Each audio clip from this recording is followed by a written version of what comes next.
Según el Ministerio de Asuntos Exteriores de Siria, aviones israelíes atacaron al edificio en el consulado procedentes desde los Altos de Golán a eso de las 5 de la tarde del día de ayer. Según el Instituto de Derechos Humanos de Siria, con sede en Londres, al menos 8 personas fallecieron en este ataque atribuido al Estado de Israel. Entre los muertos se encuentra el general de brigada Mohammad Reza Saedi, uno de los comandantes de más alto rango de la Guardia Revolucionaria iraní, según informó esta organización, pertenecientes a las Fuerzas Armadas de Irán.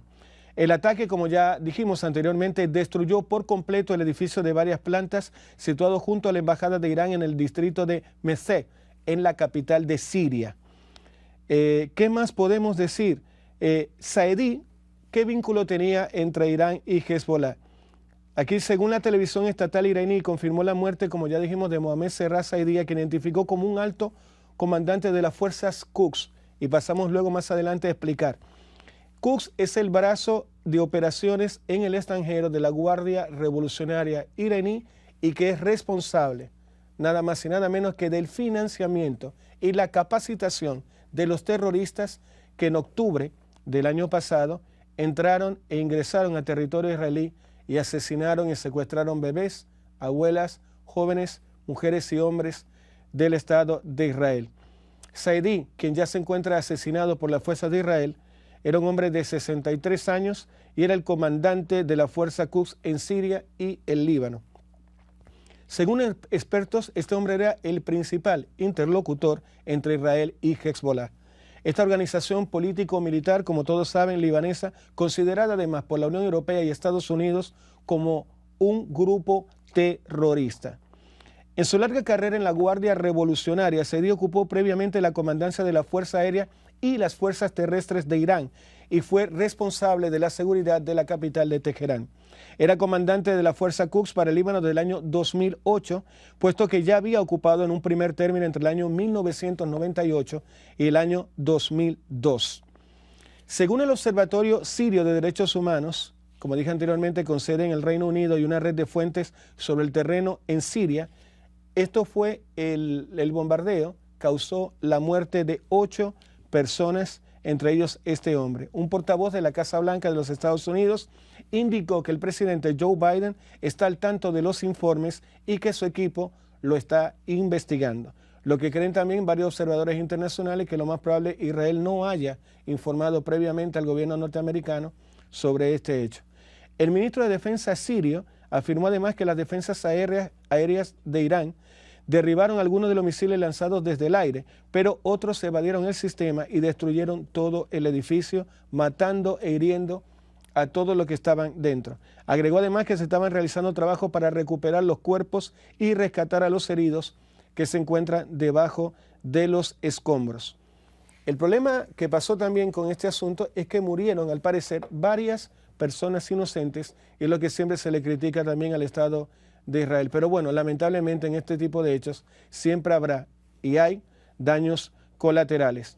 En una conversación telefónica con Mekat, el ministro iraní de Asuntos Exteriores, Hossein Amir Abordalian, lo calificó como una violación profunda de todas las obligaciones y convenios internacionales que también está escrito el gobierno de Israel. Culpó de la consecuencia de esta acción al régimen sionista, según el Ministerio de Asuntos Exteriores de Teherán. También destacó la necesidad imperante de una respuesta seria por parte de la comunidad internacional. Y por eso es importante, señores, qué es lo que hace uno del otro. Irán no puede pedir absolutamente a la comunidad internacional que le ayude o le apoye en un acto cuando se sabe ya completamente que en octubre del año pasado ellos financiaron y capacitaron a los terroristas que asesinaron más de 1.700 israelíes. Israel ha reconocido la autoría de cientos de ataques en los últimos años contra objetivos en Siria que vinculan a Irán y a grupos de aliados insurgentes armados financiados, como dije anteriormente, por la Guardia Revolucionaria.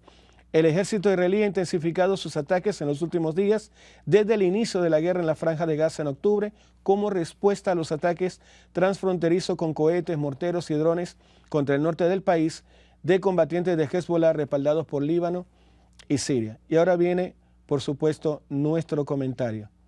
¿Qué podemos esperar de la comunidad internacional?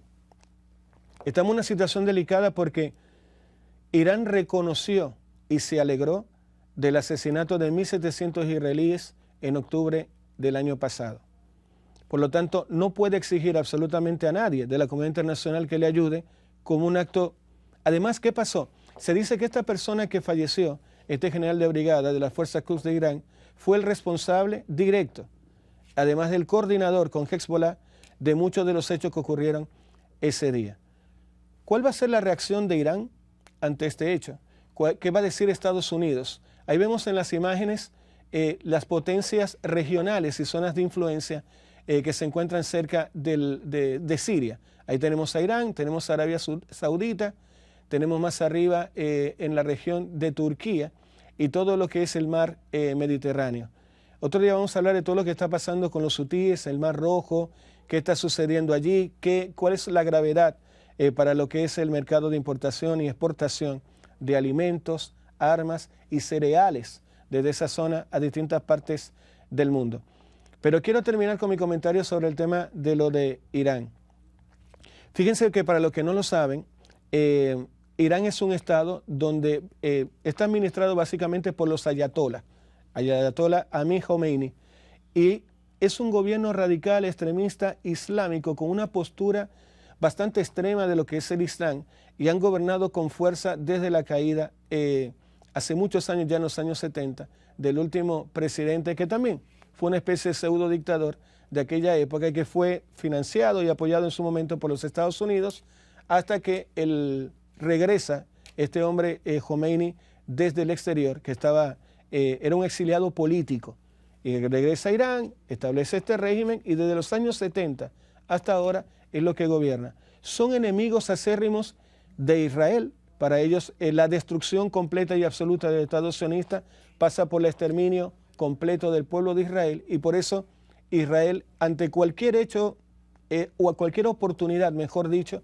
su objetivo en Siria, que es uno de los lugares que acoge básicamente a la mayor parte de la élite de Hezbollah y de los otros grupos como Hezbollah, que también son grupos terroristas que se alojan en Siria, y esta fue una oportunidad para decir, bueno, vamos a salir obviamente de este hombre. Con él falleció, para que ustedes lo sepan también, parte de la élite responsable, según algunos analistas. Es una noticia que está en proceso, no lo podemos asegurar, pero lo que se cree es que varios de los responsables de lo que ocurrió en octubre del año pasado en Israel fueron asesinados ese día.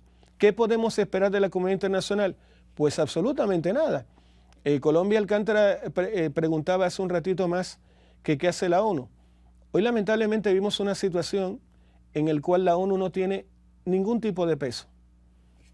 Vemos el caso de Rusia, bombardea a Ucrania como si no hubieran organismos internacionales. Vemos a un Israel que abusa de los palestinos como si no hubiera una comunidad internacional que le dijera para allá. Es decir, todo este tema, ellos por ejemplo ahora mismo, si ustedes me preguntan, ¿cómo está Israel? Está solo. Está solo. Y está luchando contra el mundo solo. Y hay una parte ya de la población israelí que empieza a darse cuenta que la retórica y la narrativa instalada por Benjamín Netanyahu de todos los que están de aquel lado de la frontera son nuestros enemigos, ya empieza a caerse un poco.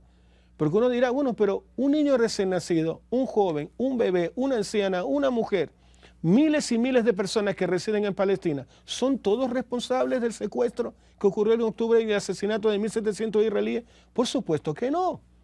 Entonces lo que uno pensara es decir, bueno, entonces ¿quién le va a decir a este hombre? Yo creo que ya es momento de que paremos la guerra, de que frenemos y ya no haya una invasión de más militares. Pues por supuesto que no. Lo que se espera, hubo una marcha, para que lo sepa, y vamos a hablar de eso mañana, que se está pidiendo la destitución del primer ministro de Israel, Benjamín Netanyahu. Y todos preguntarán, ¿pero por qué?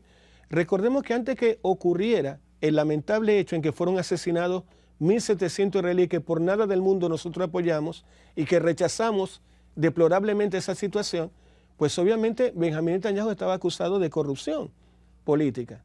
Recordemos eso. Y que dicen algunas voces que él aprovechó esta instancia de la guerra como para postergar su responsabilidad ante la Fiscalía de Israel. Así que estamos viendo varios hechos en proceso.